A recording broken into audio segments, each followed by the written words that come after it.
fidèles abonnés, j'ai toujours prôné la polyculture. Pourquoi?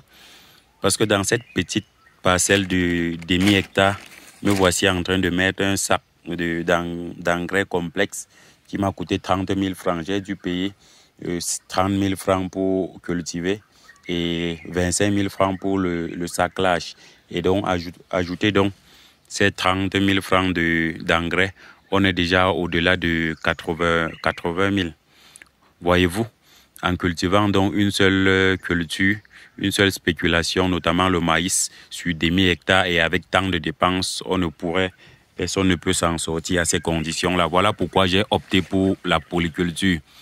Il se trouve donc que dans cette plantation, j'ai les bananiers plantains, j'ai le maïs, j'ai le haricot, j'ai le macabo et tout autour, on a quelques pieds d'avocatier. Et je n'ai pas tout cité puisqu'il y a également, comme vous pouvez le constater, le melon. Il y a le melon. On a aussi, pour les connaisseurs, voyez-vous, je vous laisse deviner. Je vous laisse donc deviner. Donc, juste sur un demi-hectare, pour mieux rentabiliser, je prône donc la polyculture.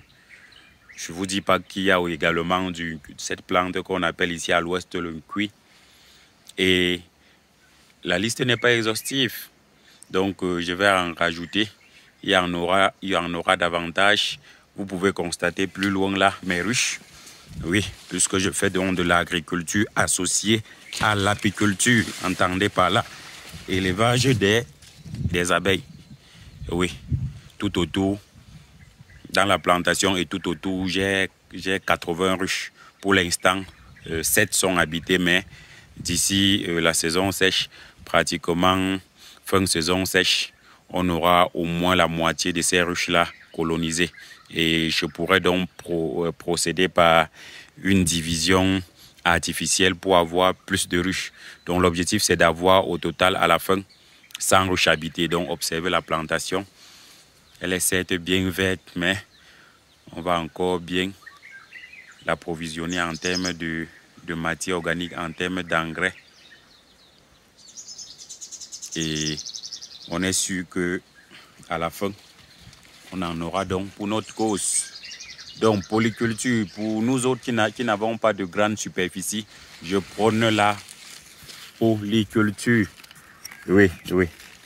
Faut s'aimer autant que faire se peut, un maximum de plantes. Faut s'aimer. Expérimenter. Mais pour valoriser le terrain, je vous assure, il faut la polyculture. Là, c'est le maître mot. Et voilà donc mon secret. Les ruches. Là, je les ai confectionnés et agrippés aux arbres grâce au fait de 8 soudés et bien cloués aux arbres. Les voilà joliment installés. Je les appelle affectueusement les caméras de surveillance. Oui, tout bonnement, tout joliment installés.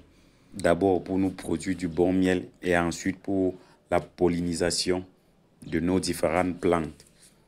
Là, les ruches sont installées sur les haies vives autour des champs pour nous empêcher de travailler dans les champs sans jeunes. Donc nous préférons les installer sur les haies vives ou alors dans des petits ruchers tout autour du champ, mais jamais dans le champ pour éviter donc les piqûres d'abeilles au moment des labours.